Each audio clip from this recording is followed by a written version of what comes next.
Guys welcome back to WSE YouTube channel. അപ്പോൾ ഞങ്ങൾ ഇന്ന് രാത്രിയാണ് ട്രിപ്പ് പോകുന്നത്. ഭയങ്കര എക്സൈറ്റഡ് ആണ്. പക്ഷേ ട്രിപ്പ് പോകാൻ വേണ്ടിയിട്ടുള്ള സാധനങ്ങളൊന്നും ഞങ്ങൾ ഇതുവരെ പാക്ക് ചെയ്തിട്ടില്ല. രാവിലെ കുറിച്ച് ഫ്രഷൊക്കെ ആയിട്ടുണ്ട്. അപ്പോൾ ഇക്ക കുറച്ച് കോപ്പികളും കാര്യങ്ങളൊക്കെ എടുക്കാൻ വേണ്ടിയിട്ട് പുറത്തോട്ട് പോയേക്കുവാണ്. അപ്പോൾ ബാഗ് പാക്ക് ചെയ്യണം. സമയത്തായെന്ന് കണ്ടോ ഗൈസ്? കണ്ടോ 3:30 മണിയായി. ഇന്ന് രാത്രിയാണ് ട്രിപ്പ് പോകുന്നത്. അതായത് രാത്രി 9 മണിയൊക്കെ ആകുമ്പോൾ ഞങ്ങൾക്ക് വീട്ടിൽ നിന്ന് ഇറങ്ങണം. അപ്പോൾ ഇത്രയ്ക്കായിട്ട് ഞങ്ങൾ ബാഗ് പാക്ക് ചെയ്തിട്ടില്ല, ഒന്നും ചെയ്തിട്ടില്ല.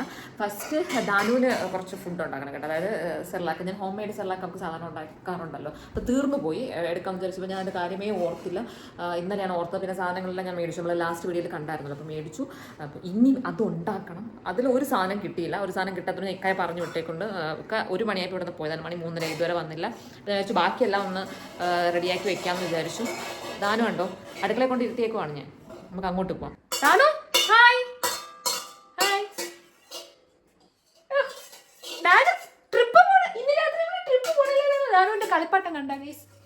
ഒരു പാത്രവും ഒരു സ്പൂണും, പിന്നെ കൊച്ചു പാത്രവും സ്പൂണൊക്കെ വെച്ച് കളിക്കുന്ന നല്ല കൊച്ചാണ് കേട്ടോ. അല്ലെങ്കിൽ നല്ല കുട്ടിയാണ്. അപ്പോൾ ഞാൻ ഇതെല്ലാം ഒന്ന് സെറ്റ് ചെയ്തിട്ട് ബേബിക്കുള്ള ഫുഡ് റുട്ടീൻ്റെ വീഡിയോ ചെയ്യാമെന്ന് ചോദിച്ചിട്ടുണ്ടായിരുന്നു. ഞാൻ അത് ഉടനെ ചെയ്യുന്നുണ്ട് കേട്ടോ.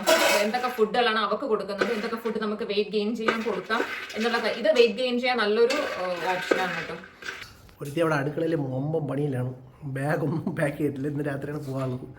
ബാഗൊന്നും പാക്ക് ചെയ്തിട്ടില്ല. എന്തായാലും നോക്കാം. ഇതാടെ കഴിഞ്ഞു ബാഗ് പാക്ക് ചെയ്യാം. ബാഗ് പാക്ക് ചെയ്തിട്ട് ഉറങ്ങണം. നല്ല ഉറക്കം പറഞ്ഞു. സ്ലാക്ക് ദാനൊന്ന് കൊണ്ടുപോകാൻ അത് കൂടുതൽ ഒഴിച്ചാൽ മതി. ഓ പറഞ്ഞു പട്ടി വീടല്ലേ. ഇപ്പം മൂക്ക് കുടിച്ച് വേണ്ടിയിരിക്കുന്നു. ചുണ്ടൊക്കെ കയറി പെരുവി. ഫ്രിഡ്ജ് പിടിക്കാടെ. ഇതിന് മുന്നേ ഞങ്ങളൊരു ട്രിപ്പ് പോയി, നമ്മൾ നാഷണൽ ട്രിപ്പ് പോയി. ഒരു 16 ദിവസത്തെ ട്രിപ്പായിരുന്നു. അന്ന് അവർക്ക് 5 മാസമേ ഉണ്ടായിരുന്നുള്ളൂ. അപ്പോൾ ആ ഒരു സമയത്താണ് ട്രാവൽ പോകാൻ ഏറ്റവും പറ്റിയ ഒരു സമയം എന്ന് പറയുന്നത്. കുഞ്ഞുങ്ങളെ കൊണ്ട് ട്രാവൽ, കാരണം അവർക്ക് നമ്മൾ എന്താണ് നമ്മുടെ ബ്രസ്റ്റ് മിൽക്ക് മാത്രം കൊടുത്താൽ മതി, വേറെ ഫുഡൊന്നും കരുതണ്ട എന്നുള്ളത് കൊണ്ട് തന്നെ വളരെ നമുക്ക് നല്ലതാണ്. ഓ ഞങ്ങൾ പാക്ക് ചെയ്തോണ്ടിരിക്കണം കണ്ട. ഒരുത്തിയെ പാക്ക് ചെയ്യാനാണ് ഏറ്റവും പാട്. ഡയപ്പർ, ഉടുപ്പ്. ഓ 1-2 ഉടുപ്പൊന്നും പോരല്ലേ. വയ്യ എന്തോ ഒരു വെപ്രാളം പോലെ. ഇവിടെയൊക്കെ ആകെ പോലെ. ഇനി ഇത് പോയിട്ട് വന്നിട്ട് അല്ലേ ഒതുക്കണതാണ് അടുത്ത പണി.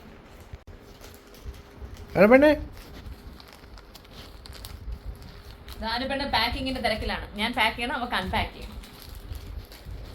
കണ്ടോ, ഇതാണ് ബാഗിന്റെ അവസ്ഥ. ദാനുവിൻ്റെ സാധനങ്ങളും ഫുഡും കട സാധനങ്ങളും എൻ്റെ സാധനങ്ങളും കൂടെയൊക്കെ എടുത്ത് വെച്ചിട്ടുണ്ട്.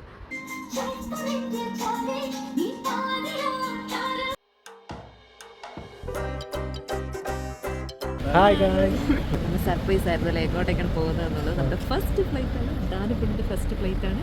Malaysia first international flight. അവളുടെ 1 വയസ്സിൽ, നമ്മുടെ 33 വയസ്സിൽ. അപ്പോൾ നമ്മൾ ഫസ്റ്റ് ഫ്ലൈറ്റിൽ പോവാണ്. എക്സൈറ്റഡ് ആണ്. എനിക്ക് ചെറിയൊരു ടെൻഷൻ ഉണ്ട്. പേടിച്ച് ഇറങ്ങാറായപ്പോഴത്തേക്കും BP ഒക്കെ കുറഞ്ഞ് ഒരു ടെൻഷൻ. ദാനു പക്ഷെ ഭയങ്കര എക്സൈറ്റഡ് ആണ് കേട്ടോ അവിടെയൊക്കെ കാണാൻ വേണ്ടിയിട്ട്. എനിക്കറിയാമെന്തോ അറിയാൻ വയ്യ. അപ്പം ഞങ്ങൾ ചെക്കിങ്ങൊക്കെ കഴിഞ്ഞല്ലോ. ചെക്കിങ്ങൊക്കെ കഴിഞ്ഞിട്ട് വെയിറ്റ് ചെയ്യുവാണ് ഇമിഗ്രേഷന് വേണ്ടിയിട്ട്. ദാനുപെണ്ണിനെ കൂടെ ഇറങ്ങി ഓടി കളിക്കണമെന്നാണ് പറയുന്നത്. ഞാനൊന്ന് ഓടി കളിക്കേണ്ടതാണ്. ഓടി കളിക്കണം. നമ്മൾ കീക്കി ചെരുപ്പാണ് ഇട്ടുകൊണ്ട് വന്നിട്ട്. അപ്പോൾ കീക്കി ചെരുപ്പിട്ടുകൊണ്ട് വന്നപ്പോഴത്തേക്കും ഇവിടെ മൊത്തം കീക്കിയുടെ ശബ്ദം ഓടി. അപ്പം അങ്ങനെ നമ്മൾ കീക്കി ചെരുപ്പ് മാറ്റിയിട്ട് മാറ്റില്ല, അല്ലാത്ത ഷൂ ഇട്ടൊക്കെയാണ്, നോർമൽ ഷൂ. അതാണ് ഭയങ്കര എക്സൈറ്റ്മെൻറ്റിലാണ് അല്ലേ. ദാനു ഇവിടെ പോവാൻ റെഡിയായിട്ട് ഇങ്ങനെ നിൽക്കുവാണ്. ദാനു എവിടെ പോണേ ദാനു എവിടെ പോണേ? ഇങ്ങോട്ട് പോ, വാപ്പിയുടെ അടുത്തോട്ട് പോ. വാപ്പി എവിടെ? വാപ്പിയുടെ അടുത്തോട്ട് പോ. പോണ്. ഇവിടെ വാ.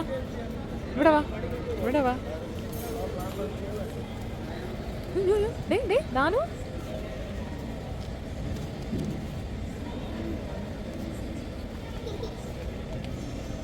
വീരല്ലേ, ഇങ്ങ ബാ മക്കളിങ്ങ ബാ. വിളിച്ചാ വരാൻ പറഞ്ഞു. ദാനു ബാ. ദാനു വിഹരിച്ച് നടക്കുമോ?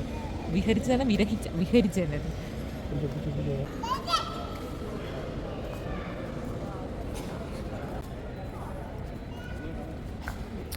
ഉടുപ്പ് നീ കയ്യിൽ പിടിക്കണതാണ്.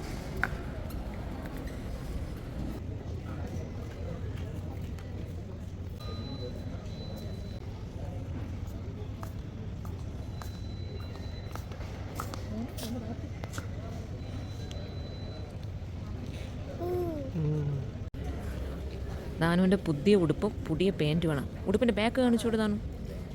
ഉടുപ്പിൻ്റെ ബാക്ക് ഉണ്ടാ കൊള്ളൂലേ? ആപ്പിൾ ഓറഞ്ച് മുന്തിരിങ്ങയൊക്കെ ഉണ്ട്. ഇവിടെ ഇറക്കി വിടാനുള്ള ബഹളമാണ് ഈ കാണിക്കുന്നത്. പോ പോ എവിടെയെങ്കിലും ചെന്ന് മറിഞ്ഞ് വീഴും. ഇപ്പം വീട് നോക്കൂ.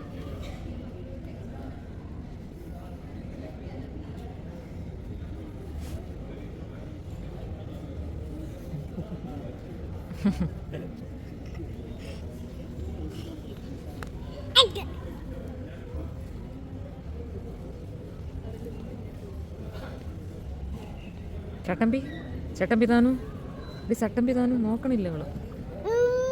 ആരെ എന്തൊരു ചെയ്യാമെന്ന് പറഞ്ഞാണ് നിൽക്കുകയാണ്.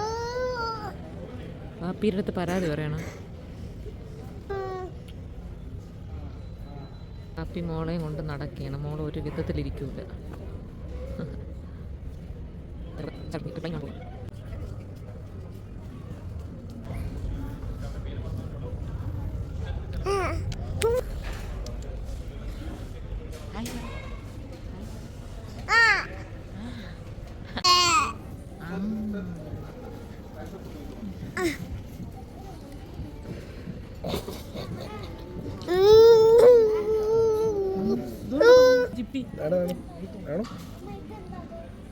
ജിപ്പി ഇരിക്കുന്നുണ്ട്. അതുകൊണ്ട് ജിപ്പി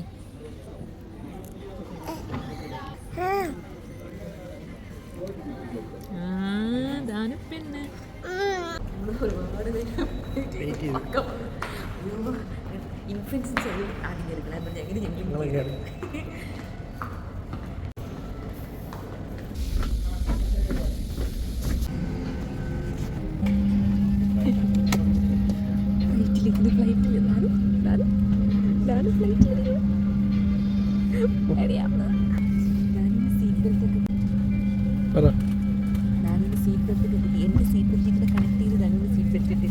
പൊക്കിൾക്കൊടിയിൽ കണക്ട് ചെയ്തു.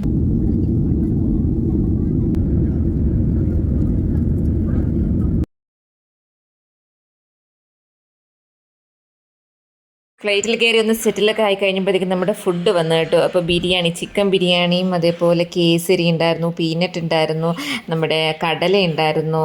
അപ്പോൾ അതെല്ലാം കൂടെ കഴിച്ചിട്ട് സുഖമായിട്ട് ഉറങ്ങാമെന്ന് വിചാരിച്ചിട്ടുണ്ട്. പക്ഷേ സംഭവം നല്ല ചെവി വേദനയായിരുന്നു, അതുപോലെ നല്ല കുലുക്കും ഉണ്ടായിരുന്നു കേട്ടോ. പക്ഷേ എന്തോ ഭാഗ്യവശാൽ ദാനപ്പെണ്ണ് കയറിയപ്പോൾ തന്നെ ഉറങ്ങി. അങ്ങ് എത്തുന്നത് വരെ അവൾ ഉറക്കമായിരുന്നു. അതുകൊണ്ട് ഫ്ലൈറ്റിൽ വലിയ പ്രശ്നങ്ങളൊന്നും ഉണ്ടാവാതെ ഞങ്ങളങ്ങ് പോയി കേട്ടോ. ഇന്ത്യൻ ടൈമിനേക്കാളും ഒരു 2.5 hours മുന്നെയാണ് നമ്മുടെ മലേഷ്യൻ ടൈം എന്ന് പറയുന്നത്. അതായത് നമുക്ക് ഇവിടെ 7 മണിയാകുമ്പോൾ അവിടെ 9:30 മണിയായിരിക്കും.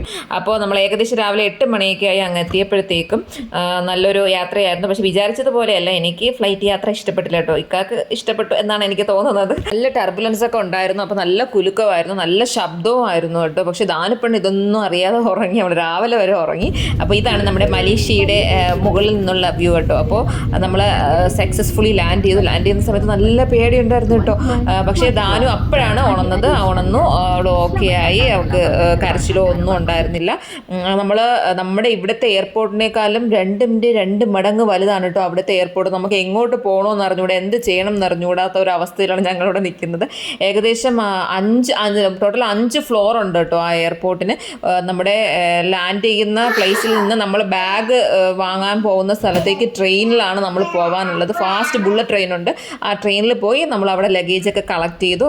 ഒരു 9:30 മണിയൊക്കെ ആയപ്പോഴത്തേക്ക് നമ്മൾ എമിഗ്രേഷനൊക്കെ കഴിഞ്ഞിട്ട് നമ്മൾ പുറത്തിറങ്ങി. ദാനപ്പെണ്ണുള്ളതുകൊണ്ട് എല്ലായിടത്തും നമുക്ക് ഫസ്റ്റ് തന്നെ കയറാൻ പറ്റിയായിരുന്നു കേട്ടോ. കുഞ്ഞുള്ളതിൻ്റെ ആ ഒരു പ്രിഫറൻസ് ഉണ്ടായിരുന്നു അവിടെ എല്ലായിടത്തും. വോളർ ടൂർസ് ആൻഡ് ട്രാവൽസ് വഴിയാണ് കേട്ടോ ഞങ്ങൾ മലേഷ്യയിലോട്ട് പോയത്. അപ്പോൾ അവരുടെ ഏജൻറ്റ് നമ്മളെ കൂട്ടാനായിട്ട് എയർപോർട്ടിൽ വന്നിട്ടുണ്ടായിരുന്നു. അപ്പോൾ ഇതാണ് നമ്മുടെ മലേഷ്യ എയർപോർട്ടിൽ നിന്ന് നമ്മൾ താമസിക്കുന്നിടത്തോട്ട് പോകാനുള്ള ഒരു വഴി എന്ന് പറയുന്നത്. നല്ല രസമുണ്ടായിരുന്നു. ഒരു യൂറോപ്യൻ കൺട്രി പോലെ അവർ സെറ്റ് ചെയ്തിട്ടുണ്ട്. ഫുൾ കൺസ്ട്രക്ഷനും കാര്യങ്ങളൊക്കെയാണ്. അപ്പോൾ കൂടുതൽ വിശദമായ വിവരങ്ങളുമായിട്ട് നമുക്ക് നെക്സ്റ്റ് വീഡിയോയിൽ കാണാം. Tata bye bye.